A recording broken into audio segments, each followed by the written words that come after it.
तो लास्ट विडियोनी अंदर આપણે ચર્ચા કરી ચૂક્યા પેન્ટો શર્કરા વિશે।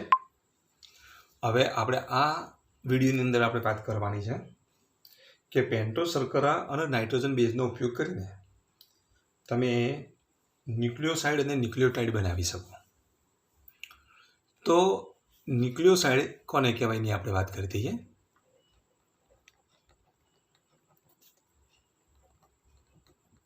તો ન્યુક્લિયોસાઇડ तो पेंटो शर्कराना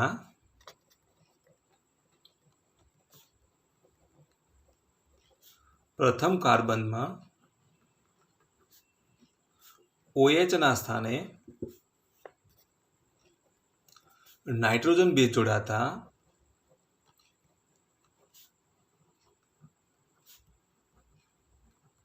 बनता अणु ने न्यूक्लियोसाइड कहे छे।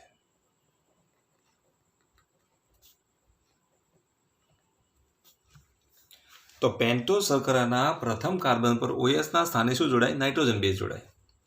એટલે ટૂંકમાં એનું સૂત્રાર્થ લખાય પેન્ટો શર્કરા વત્તા નાઇટ્રોજન બેઝ બરાબર જે અણુ બને એને ન્યુક્લિયોસાઇડ કહેવાય।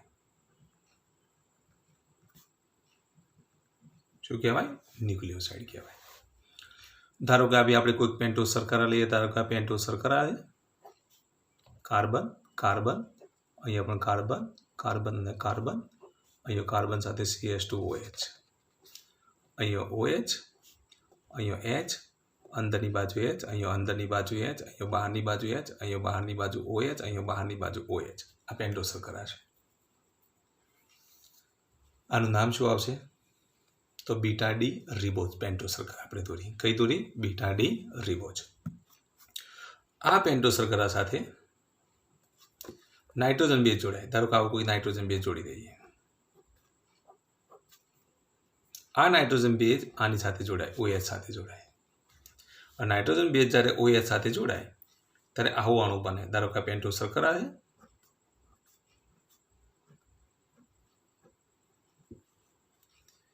એના પ્રથમ કાર્બન સાથે અહીંયા બેઝ જોડાઈ જાય, આવો જે અણુ બને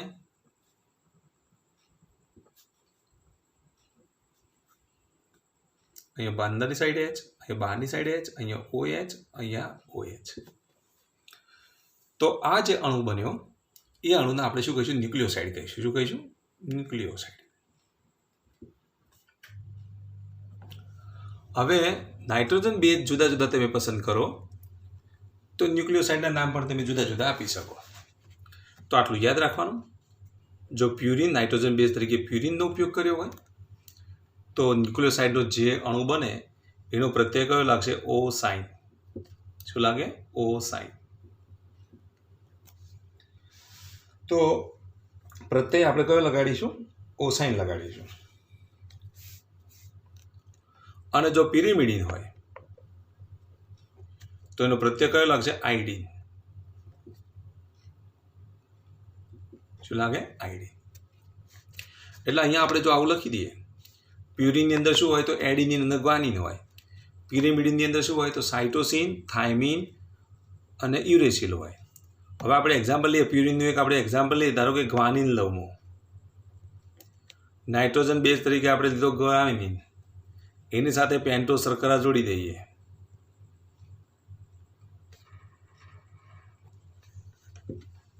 જો ગ્વાનિન સાથે પેન્ટો શર્કરા જોડવામાં આવે તો શું બનશે? આ ગ્વાનિન એ શું છે? પ્યુરિન છે। તો શું લખાય? બોલો? ગ્વાનોસાઇન। શું બનશે? ગ્વાનોસાઇન બને। ગ્વાનિન સાથે પેન્ટો શર્કરા જોડાય ત્યારે શું બને? ગ્વાનોસાઇન બને। એ રીતે પિરિમિડિન લઈએ। ધારો કે આપણે યુરેસિલ લઈએ, યુરેસિલ સાથે પેન્ટો શર્કરા જોડાય અને યુરેસિલ સાથે જ્યારે પેન્ટો શર્કરા જોડાય એટલે આ તો પિરિમિડિન છે। યુરેસિલ એ પિરિમિડિન છે અને પિરિમિડિન હોય તો આયોડિન લાગે। તો આપણે શું લખીશું? યુરેડિન। શું લખીશું? યુરેડિન। આયોડિન લાગે। શું લાગે? અથવા તો યુરિડિન। શું કહેવાય? યુરિડિન। તો યુરેસિલ સાથે પેન્ટો શર્કરા જોડે ત્યારે શું બનશે? યુરિડિન બને। તો આને આપણે ન્યુક્લિયોસાઇડ કહીશું. એ રીતે એડિનિન વત્તા પેન્ટોસ શર્કરા હોય તો શું લખાય? એડિનોસાઇન લખાય. થાઇમિન વત્તા પેન્ટોસ શર્કરા હોય તો થાઇમિડિન લખાય. એ રીતે સાઇટોસિન વત્તા પેન્ટોસ શર્કરા હોય તો સાઇટિડિન લખાય. તો પ્યુરિન 2 છે, પ્યુરિન માટે ઓસાઇન લાગે, પિરિમિડિન માટે આઇડિન લાગે. મેં એક પ્યુરિનનું એક્ઝામ્પલ લીધું, એક પિરિમિડિનનું એક્ઝામ્પલ લીધું, પરંતુ પ્યુરિન 2 હોવાથી બીજું એક એડિનિન બાકી છે, એના વિશે તમે જાતે લખો.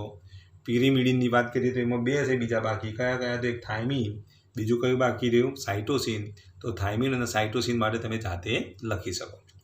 તો આના આપણે ન્યુક્લિયોસાઇડ કહીશું. શું કહીશું? ન્યુક્લિયોસાઇડ. તો પ્યુરિન માટે ઓસાઇન લાગે, પિરિમિડિન માટે શું લખાય? આઇડિન પ્રત્યે લાગે છે. તો પાછળ તમારે ઓસાઇન જોડવાનું, અહીંયા આઇડિન જોડવાનું. શું જોડવાનું? આઇડિન જોડવું પડે. તો આને આપણે ન્યુક્લિયોસાઇડ કહીશું. શું કહીશું? ન્યુક્લિયોસાઇડ. હવે આપણે વાત કરીશું ન્યુક્લિયોટાઇડ.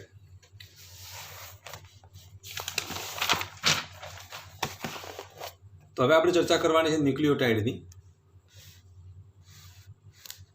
તો ન્યુક્લિયોટાઇડ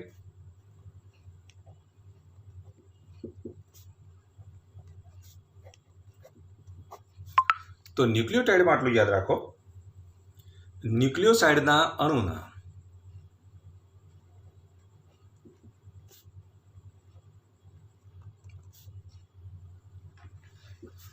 પાંચમા કાર્બન સાથે ફોસ્ફેટનો અણુ જોડાતા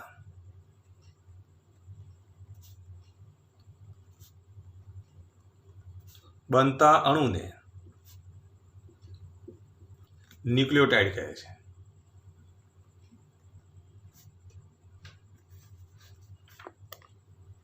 તો ન્યુક્લિયોસાઇડના અણુના પાંચમા કાર્બન સાથે ફોસ્ફેટના અણુ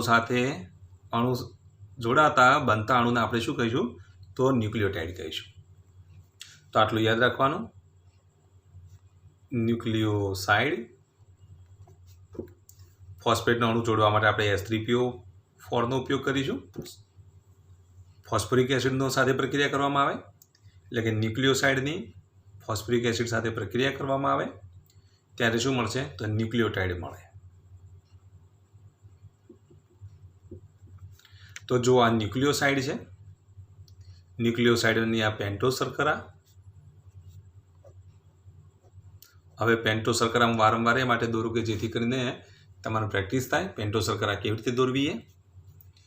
અહીંયા શું જોડેલો છે? તો નાઇટ્રોજન બેઝ જોડેલો હોય. આ રીતે નાઇટ્રોજન બેઝ જોડી દઈએ તો આ શું બની ગયું? ન્યુક્લિયોસાઇડ બની ગયું. અહીંનો 5મો કાર્બન છે, આ પહેલા ક્રમનો, આ બીજા ક્રમનો, આ ત્રીજા ક્રમનો, આ ચોથા ક્રમનો અને આ 5મા ક્રમનો કાર્બન છે. અહીંયા H, અંદરની બાજુ H, અંદરની બાજુ H, અહીંયા બહારની બાજુ H, અહીંયા OH અને અહીંયા પણ OH. એટલે કે રિબોઝ શર્કરા લીધી તમે. આ નાઇટ્રોજન બેઝ એ રિબોઝ શર્કરા સાથે આ રીતે જોડાઈ ગયું. જો અહીંયા એકલો H લખીએ તો શું કહેવાય? ડીઓક્સી રિબોઝ કહેવાય. અહીંયા OH જોડેલ છે માટે આ રિબોઝ શર્કરા છે. હવે આ રિબોઝ શર્કરા સાથે આ જે 5મા કાર્બન સાથે ફોસ્ફેટનો અણુ અહીંયા જોડાય. ફોસ્ફેટનો અણુ જ્યારે જોડાશે ત્યારે જે મોટો અણુ બને તેને ન્યુક્લિયોટાઇડ કહેવાય. આમ ન્યુક્લિયોટાઇડ બનાવવા માટે ન્યુક્લિયોસાઇડનો ઉપયોગ થાય છે. અને ન્યુક્લિયોટાઇડ બનાવવા માટે ઉપયોગ થતો હોવાથી આને ઇન્ટરમીડિયેટ કહેવાય, મધ્યવર્તી કહેવાય. શું કહેવાય? ન્યુક્લિયોસાઇડ એ ન્યુક્લિયોટાઇડનો મધ્યવર્તી છે. હવે કેવી રીતે જોડાય તો એની વાત કરીએ. તો આ પેન્ટોસ શર્કરા ફરી હું દોરું છું જેથી પ્રેક્ટિસ થઈ જાય. તો આપણે આ રીતે પેન્ટોસ શર્કરા દોરીશું. બહારની બાજુ H, અંદરની બાજુ H, અંદરની બાજુ H, અહીંયા બહારની બાજુ H. અહીંયા શું જોડાય? તો બેઝ જોડાય. અહીંયા શું આવશે? CH2. અહીંયા O, અહીંથી H દૂર થઈ અને આ Pનું આખું સ્ટ્રક્ચર અહીંયા આ રીતે જોડાય. P ડબલ બોન્ડ O, અહીંયા OH માઇનસ, અહીંયા O માઇનસ. આખો જે અણુ બન્યો અહીંયા OH, અહીંયા પણ OH. આ જે આખો અણુ જે બન્યો એ આખો અણુ એને આપણે શું કહીશું? ન્યુક્લિયોટાઇડ કહીશું.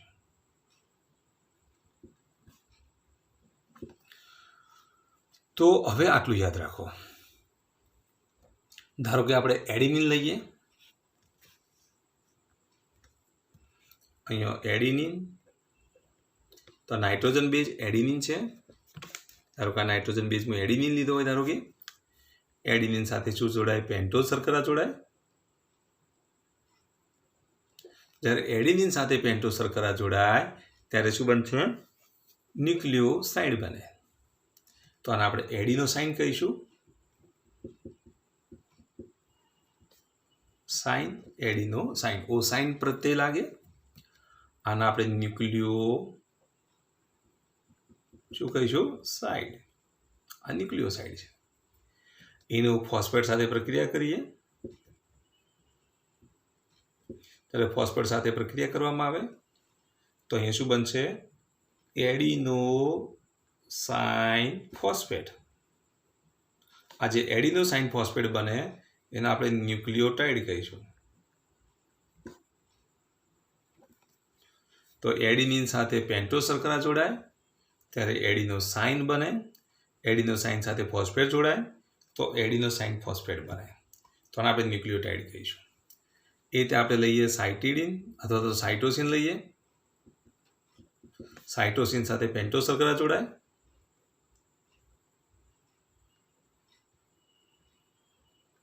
પેન્ટોઝ શર્કરા જોડાય તો આ શું છે? પિરિમિડિન છે.